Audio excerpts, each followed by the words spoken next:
Vamos lá, galera. Nos últimos anos eu dei mentoria para milhares de pessoas, de diferentes profissões, rendas diferentes, classes diferentes, obviamente. E se a gente olha mais de perto, eu percebi que a classe média, não estamos falando nem dos pobres nem dos mais ricos, a classe média é que mais está complicada financeiramente. Agora, a classe média ela é muito diferente do que um país para outro. Aqui, por exemplo, no Brasil, a gente costuma dizer que o Brasil é muito caro, mas na verdade não é esse o problema. O problema no Brasil é que as pessoas ganham muito pouco e eu vou mostrar para vocês aqui exatamente exemplo nesse vídeo. Minha mãe, por exemplo, Dália, ela vive em Israel ganhando salário mínimo, mas ela tem padrão de vida mais elevado do que muitos brasileiros que são considerados classe média e classe média até mais alta.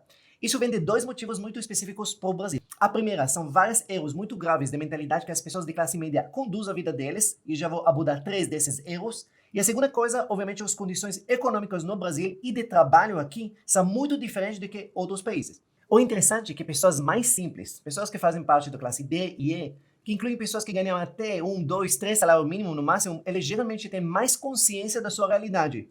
Isso faz com que eles façam menos besteiras financeiras. Por quê? Porque eles reconhecem as limitações econômicas que eles têm. Eles, vamos em outra palavra, eles não sonham muito alto. Por outro lado, pessoas de classe média que ganham salários mais elevados, eles começam a tomar decisões financeiras muito mais erradas e arriscadas. Eu vou explicar exatamente isso. A classe média já tem um certo conforto e ela quer manter esse conforto porque o conforto ele dá também um pequeno status. E por isso eles têm vários hábitos e muitas vezes esses hábitos prejudicam suas finanças. Então, nós vamos entender nesse vídeo melhor, primeira coisa, que ele faz parte da classe média e por que ela se enrola tanto com dinheiro.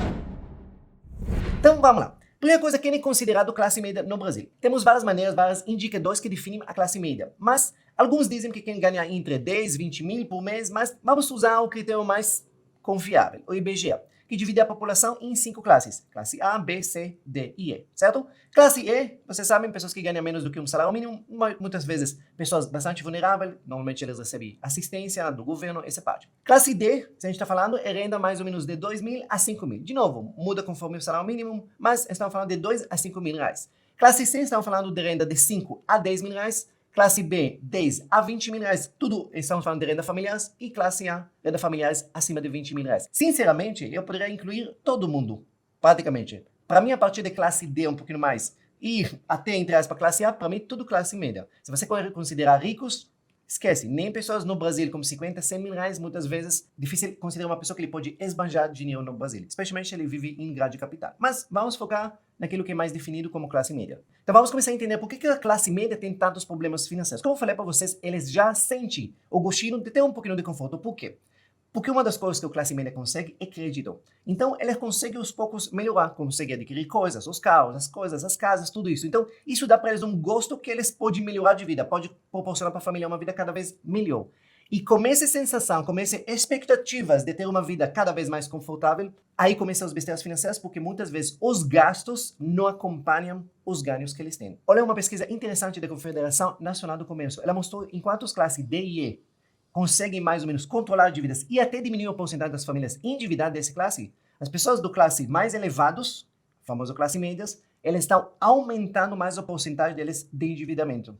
Justamente por isso. Então, vamos começar a entender algumas coisas que levam a pessoa a estar cada vez mais enrolado financeiramente. Primeira coisa, uma coisa boa que na verdade fica péssimo, é fazer dívidas achando que está fazendo investimentos. Muitas pessoas de classe média, eles compram coisas que achando que eles estão investindo. Ele tem salário mais elevado, e ele pensa, não, porque agora eu posso investir um pouquinho aqui, um pouquinho ali. E muitas vezes dessas decisões, eles estão errados. Esse tipo de investimentos, eles estão errados e, na verdade, eles estão criando dívidas. Por exemplo, financiar um apartamento na planta, sem considerar os custos realmente. Então, não, mas vai ser só uma parcela, 1.000 reais, 1.500, 2.000 que eu vou pagar. Depois, quando vem uma bola que ele tem que colocar no final do ano, uma quantidade maior, depois vem achar. São várias coisas que ele não calculou. Ele só acha, não, porque eu posso investir um pouquinho e eu vou aumentar meu patrimônio. Às vezes é questão de energia solar, coloca energia solar, vai economizar na conta de luz. E às vezes a pessoa não faz, que isso vai ser um investimento que vai demorar 4, 5, 6 anos e às vezes não vai compensar. Às vezes sim, às vezes não.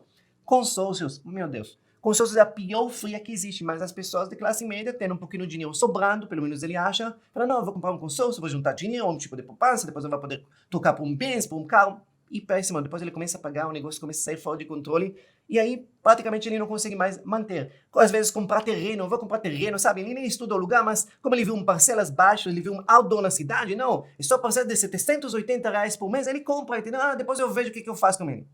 E muitas vezes esses investimentos, se você não tem um bom controle, de repente eles tira a sua planilha do controle. A questão aqui não é que essas coisas sejam erradas, seja ruim. Ah, bem, é ruim investir. Não, não, é ótimo. Mas muitas das decisões são baseadas, eles se tornam baseados em uma emoção. Você está entusiasmado, você viu uma propaganda, um outdoor, você imaginou uns cenários e você não fez os cálculos certos. E muitas vezes cálculos errados, perspectivas erradas, expectativas totalmente irreais sobre quanto vai custar de verdade, quanto vai valer no futuro, tudo isso. Tipo, consigo pagar, a parcela é baixa, vai valorizar muito, vou me apertar um pouco, mas depois vai valer a pena, etc. E esses argumentos muitas vezes são válidos, mas muitas vezes não. E se você não administra bem as suas finanças, uma decisão que é até correta pode ser muito errada na sua vida. Por isso, antes de fazer qualquer coisa, qualquer investimento, você tem que saber exatamente qual a situação real que você tem no momento.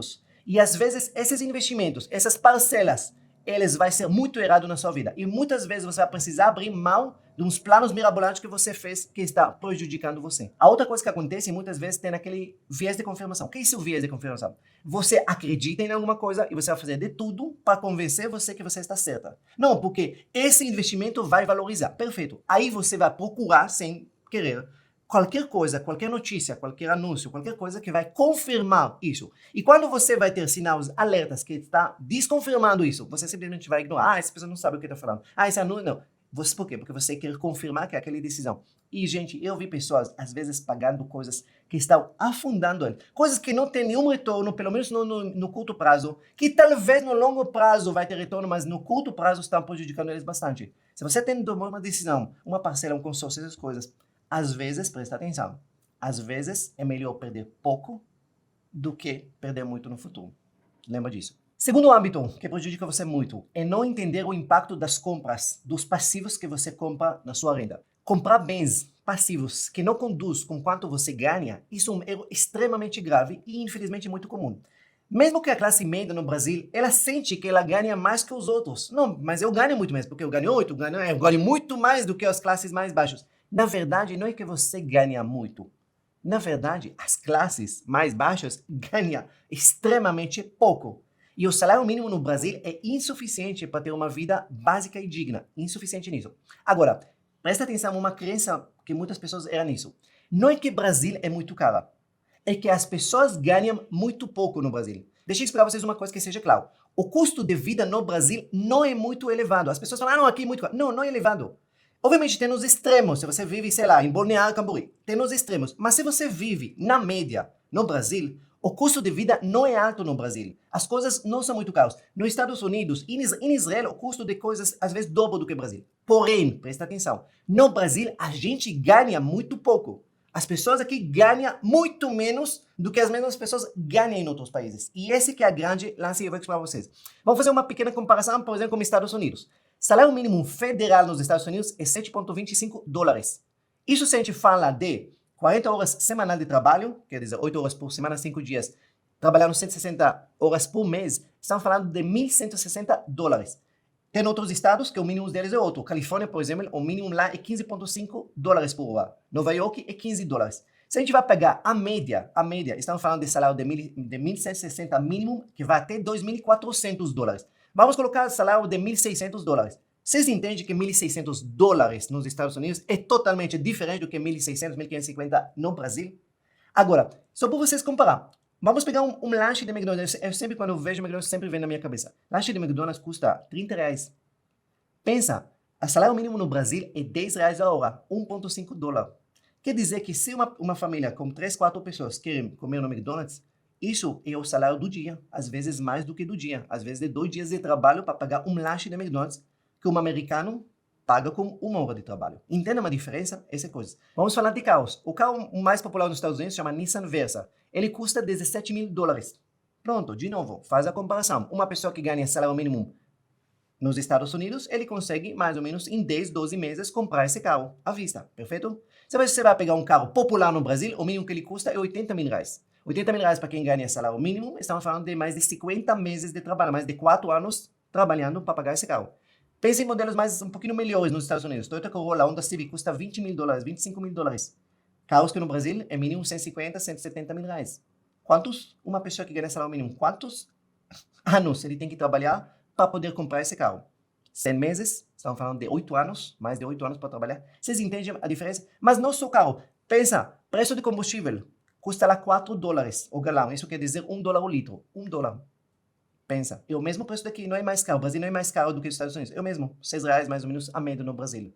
É o mesmo custo. Só que pensa que uma pessoa que ganha $7 por hora, entrou uma pessoa que ganha $1,50 por hora. Entendem a diferença?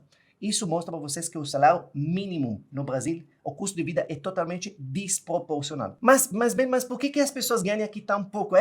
Os empresários malvados que não querem pagar mais? Não, deixa eu explicar para vocês. Tem dois fatores principais. Tem vários fatores, mas os dois fatores principais por que no Brasil ganha tão pouco é por duas. Um chama produtividade e um chama impostos. A produtividade nos Estados Unidos, ele é 3, 4 vezes mais do que no Brasil. Isso quer dizer que no Brasil precisa 4 funcionários para fazer o mesmo trabalho que um faz nos Estados Unidos. Eu vou dar para você um exemplo simples. Para quem já viajou para os Estados Unidos, já viu isso. Nos Estados Unidos você vai para um posto de gasolina gigante. Tem lá, às vezes, 10 bombas, 15 bombas para abastecer os carros. Você sabe quantos funcionários tem? E sabe onde esse funcionário fica? Na loja de conveniência. Só isso. As pessoas vão lá, estacionam, a carro, abastece sozinho, bota o cartão, se ele não tem cartão, se tem dinheiro, ele vai lá naquele cara que fica lá na loja de conveniência, fala para ele que ele quer abastecer $30, ele libera para ele a bomba, ele vai lá abastecer. Então quer dizer que o dono desse posto, em vez dele ter, sei lá, 15 funcionários que ele deveria ter no Brasil, ele tem um. Então o que você acha que ele vai pagar para esse um funcionário? Muito mais do que aqueles 15 que ganham aqui. Esse é o problema. Ele chama produtividade. E mais uma coisa, aquele funcionário que trabalha aqui no Brasil na bomba, ele tem o salário dele, e quase o mesmo salário, o empregado, o dono do posto, tem que pagar para o governo.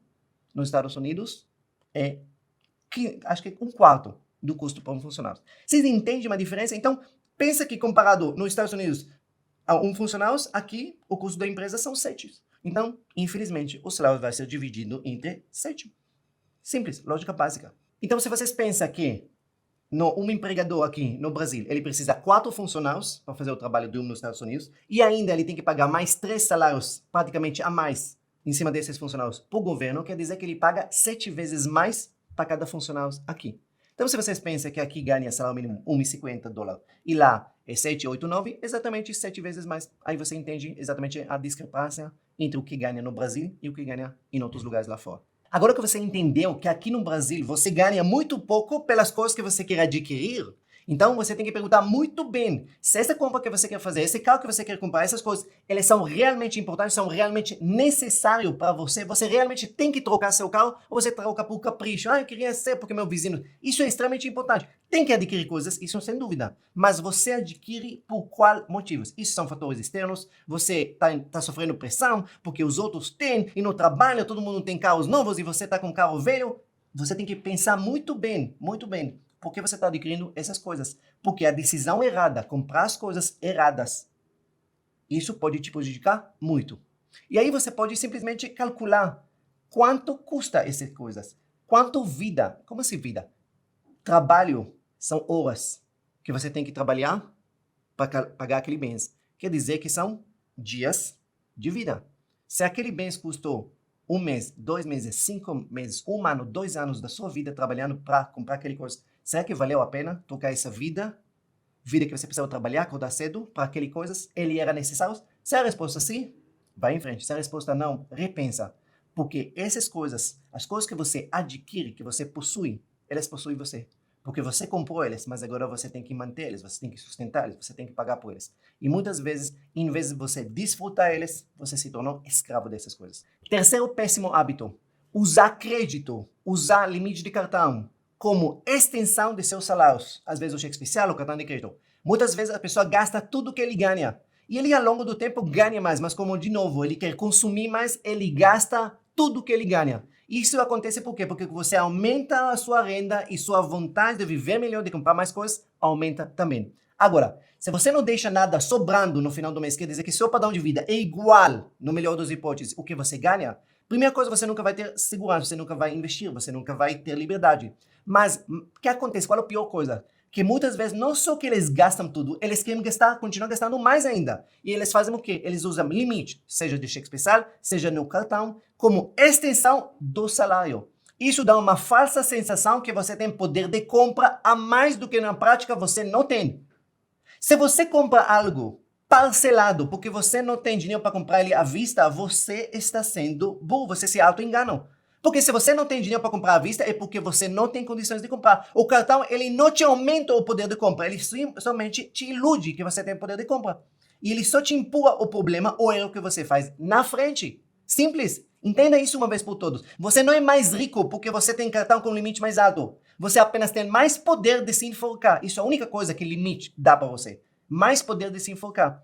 A solução é simples, você tem que viver no padrão de vida correto. E padrão de vida correto quer dizer que no máximo você pode gastar 70% daquilo que você ganha, simples. E o resto você vai investir. Porque se você não vai criar esse hábito, você simplesmente, a vida toda vai estar condenado a trabalhar para pagar contas. E não importa que classe média você faz. Se você ganha 5 meses, se você ganha 10, 15, 20, não muda. Você vai continuar sendo escravo do dinheiro.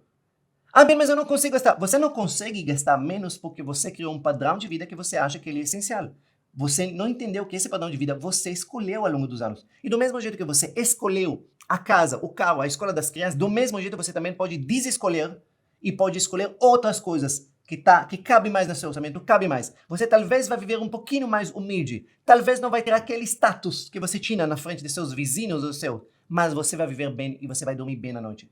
Viver no padrão de vida correto, isso não é uma escolha inteligente, isso é a única forma de viver.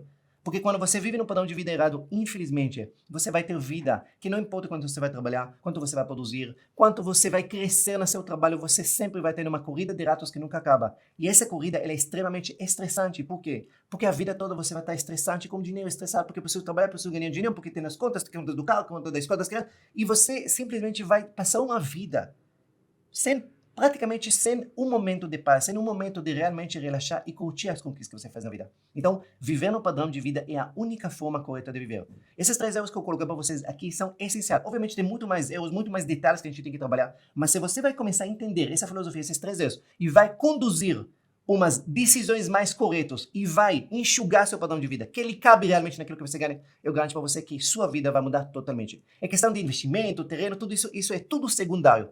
A primeira coisa é viver no padrão de vida correto, onde você sobra dinheiro todo mês, você consegue construir seu fundo de emergência e você consegue dormir bem à noite. Isso deve ser o objetivo de cada um que está assistindo ao meu canal. Espero muito que você entendeu essa mensagem, ela é extremamente importante. Comenta aqui qual a parte que você mais gostou nesse vídeo. Compartilha com outras pessoas, obviamente. E se você não está inscrito no canal, se inscreve e liga o sininho. E beijo, até o próximo vídeo.